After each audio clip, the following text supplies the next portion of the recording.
and I'm Catherine of gamercast.net, and for any of those who have been watching my other videos, you may notice this is on a better camera, as I decided to spend a bit of money.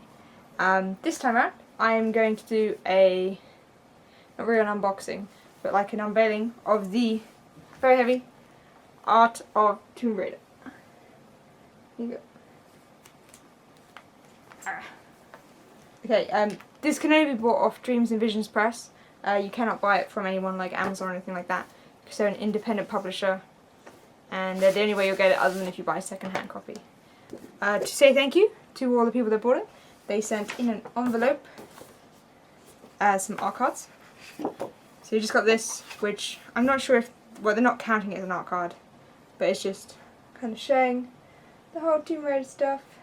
So like her throughout the years. Except she doesn't really end on Underworld, which she really should. Then you got a picture from Underworld as an art card, or whatever it is. Yeah. Although it does say copyright Square Enix, who of course didn't really have that much to do with the newer Tomb Raider title, but who cares? And then you got an anniversary piece of concept art, as well as a legend one, which is actually one of my favourite legend images. Now, I am a big Tomb Raider fan, which is why I got it. That, and I like pretty much, well, anything that is a game art book. For many reasons. One, it's nice to see the concept art, and two, it's nice to have big books. So, yeah.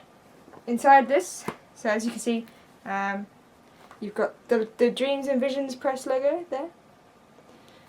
This is Art Tomb Raider at the top. There's no barcode or anything like that on it. No.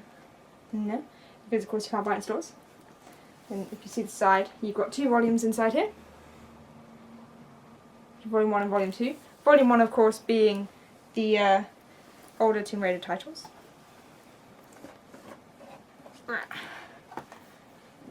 Pull them both out. Hope that's not what I have still. That's okay. Okay, so Volume 1. It's really hard to see. Volume 1. And there's the back of it. So the picture carries on. I'm not entirely sure why they put this picture on the front, because of course this is for the older ones, but of course the older concept art isn't as appealing looking as the newer stuff. So both of the books, they start with Lara Croft signature, which I think is a bit silly. But one thing that they should have done, because of course this is a limited run of 2000, there's no numbering whatsoever. And for someone who likes collector's editions, I like numbers. And there's a variety of art books that do have numbers, like the Oddworld Inhabitants art book and the new Uncharted 2 one, which is coming out soon, or is out already. They're numbered, but this sadly is not. No. Don't want to hurt this. I'll kill myself. Okay, so you got the contents, so you can see what's inside it. If you can, I'm not sure. Okay, so you start off with an introduction. I quite like this one. So these are like original Tomb Raider kind of concept art images. Sketches by Toby Gard. Of course, the man who did Tomb Raider. You've got Origin of Tomb Raider. So the stuff core started with, of course, being a guy. Then deciding, hey, you know, we should do a woman. So you got some real old stuff. So they did some Lara Croft Valentine's Day promotional art, and this is like kind of one of my favourite ones in the book, even though it's quite basic. So you can see it's Lara with a bow and arrow, and there's two dead people, a man and a woman, on a bench, which I thought was quite cool, just because it's kind of funny looking. And she had a rose in her hair, which is cool. So you've got original Tomb Raider, so it goes from this kind of concept art, which you may have all seen on the net, which is quite pixely, It's like pixel art kind of stuff. See that one a lot. On there. Then it goes into the renders with Lara and her big boobs. And big black head. Try not to do too much of it, so like you've got the loading screen for the original. Is that a loading screen? No, it's not actually. It's promotional art. Either way. I seem to remember it as a loading screen. I've never seen this one before. You got this, which was of course in the official strategy guide for Tomb Raider. Things everyone knows. Then go straight. There's not much in the way of Tomb Raider. Then you've got Tomb Raider 2.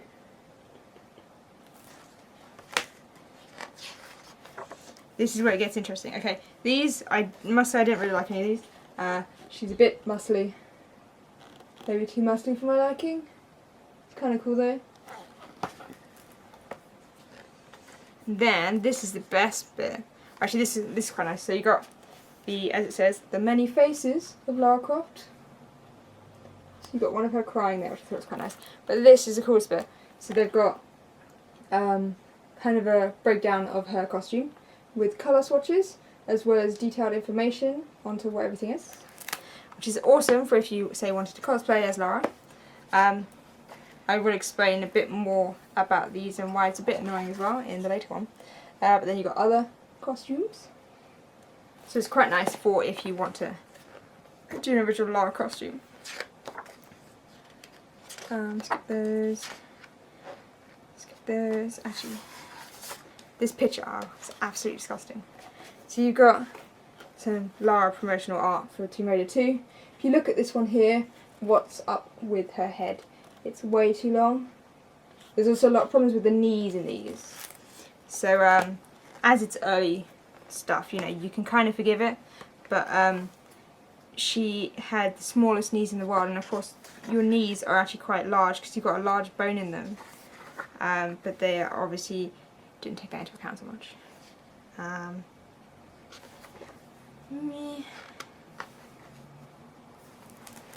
Some pages of renders.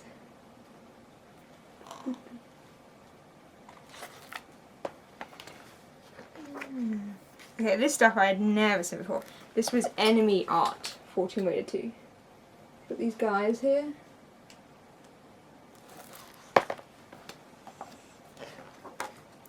And there's some, and that was used, which was unused. Oh, must be another one. Got some other guys.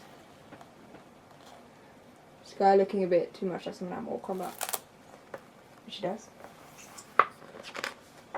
As well as the different logo for Tomb Raider 2. I know this was the one in the UK. I don't know if this was maybe the one in America. I imagine it was. I don't know, I didn't have an American copy. Then he goes on to Tomb Raider 3. Each one has a small explanation, or not an explanation, a small bit of information about the Tomb Raider game it's going on about.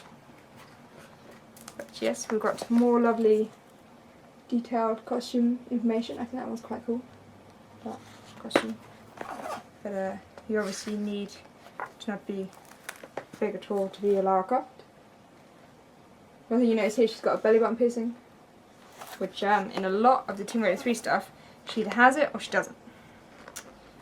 So, actually, I've never seen this one before. It's kind of like a Legend promotion, well, a Legend render that they released back when Edition came out. For those that pay attention to Tomb Raider. I actually have this one on a postcard at home.